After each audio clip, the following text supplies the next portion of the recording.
Hello everyone, Darren here, and this is going to be February's Q&A video. As usual, I have some background video for you to watch while you listen to me dribble on with these questions and everything.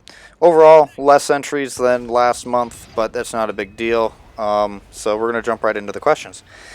First one is by Eric Simon, or Simone, I apologize, I don't know how to pronounce your last name, and he asks, Does silent driving do anything for lights? And I went and asked Max Chaos this, and his response was, for some lights, yes. Scouts, no. Now, I didn't know that Scouts was a subclass of light tank, so I might make a video on that in the future. Scouts are a subcategory of lights that don't lose camouflage while moving. Some low-tier lights aren't Scouts and do lose camo when moving, so silent driving will benefit them. The next question is by Great Graham, and they ask, do you have any thoughts of upcoming tank lines, and do you think we'll get them soon like the British Lights or the Swedish Mediums? Well, they just hinted at or announced in the March overview that Swedish Mediums will be coming this month, so yeah, I look forward to them this month. The only other line that I'm aware of that they were looking at possibly bringing in this year was French Lights, but I'm still kind of on the fence opinion-wise whether or not I even want them in the game. But British Lights, I haven't really seen them demanded that much, so who knows if we'll be lucky if we even get them this year or not. The next question is by Unidentified Large Chicken. Interesting account name there. What is the best way to grind tank lines? Because a lot of times I find myself running out of money when I get to the higher tiers. Well, the way that I grind my tank lines is I don't really rush for them, especially now that you don't really get a medal and we aren't getting like a new tank line every month or year. Like we were way back in the game's infancy. The way I do it now is essentially I keep playing the tank until I get my my double XP, or unless there are some serious boost stops going on that I can stack, and I might play them for an hour or so. But if you aren't really like in a rush to complete the tank line, or you're grinding multiple tank lines, I find the easiest way for me to do it is to just play the tank until I get the daily double, and then I just hop onto another tank. And in that case, it's not like you're running out of... You have plenty of time to play premium tanks and grind out that money and stuff. And the silver boost stops help a lot as well. Next question questions are by Samal or Demonarch, and he just said that I can call him Yezdi, so I'm going to call him Yezdi. Yezdi asks, well, Yezdi wants to know how my internship is going. That's one of the questions, and so far it's doing all right. I really enjoy working at my internship.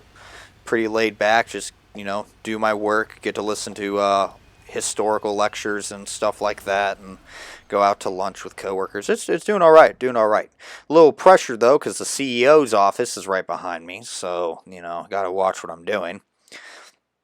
The other question is, what are my least favorite maps? Well, maps that are city maps. So we're talking Berlin or Himmelsdorf. Anything that is pretty much city, I really do not enjoy. I don't like city maps. I like big open maps. Another question is, do I think the new op system feels like a chore? Oh, hell no. It does not feel like a chore. You get, 3 months worth of a continuous double XP boost while playing once you complete the op. So, it's pretty good. I completed it in about, half a month, so it wasn't really that a big deal. I just hope they don't start changing the requirements throughout the year. I like this system. Pretty laid back, pretty nice and easy for those that don't have a whole lot of time on the game. And the extra question that he wanted to ask about is, what do I think of the equalizer? I really did not like the fact they introduced a package system. I felt like if they're going to try out a new mechanic for artillery, it should have been only that mechanic on that tank. No package for standard gun, because that just negates the test anyway, if it even was a test. I do like the whole feature of it, though, and I think it has some potential for an arty rebalance. And it seems the community seems to like the change overall. Some arty players, though, obviously really don't like the mechanic, but again, it's a support class at heart, so Yeah, why are you complaining about being a support? If you want to be doing a massive amount of damage, in my opinion, you should be in a tank, not a support vehicle. Of course, then one could argue that support players, like in Battlefield, are still capable of doing massive amounts of damage or kills and stuff by themselves while still supporting the team, but this isn't Battlefield.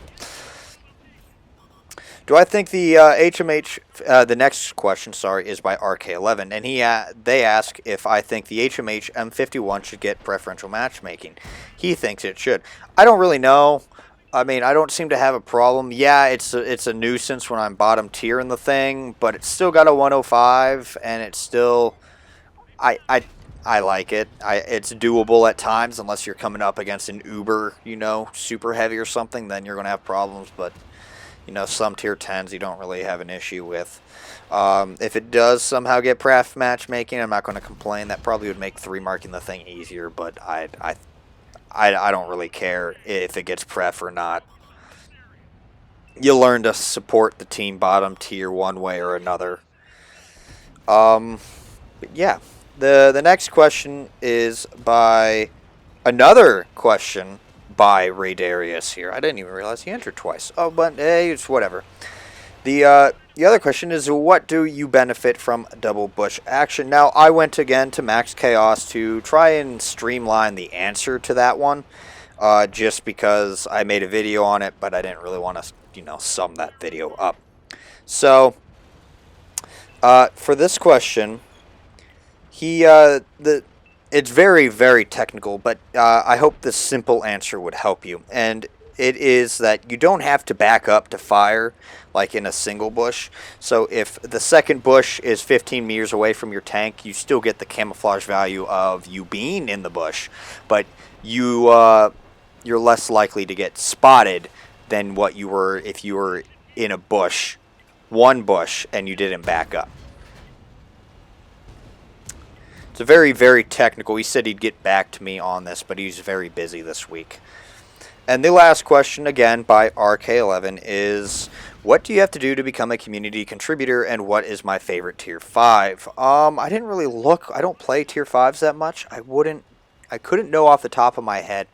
But I think out of all the Tier 5s that I actually enjoy, oh boy, I would have to probably say the Chaffee, because it was the first Tier 5 that I ever 3-marked. But yeah. And to what do you have to do to become a community contributor? Basically, you just got to PM Raybot on the forums and say that you're interested in becoming a CC, and she'll give you a bunch of requirements. And if you meet those requirements and she thinks that you're a good fit for as a community contributor, you'll hear from her again. But that's going to be February's QA. I know this was long overdue. I'd like to thank you all for your patience, and I look forward to seeing your questions for March's Q&A. But until next time, this has been Darren of WotC Academy.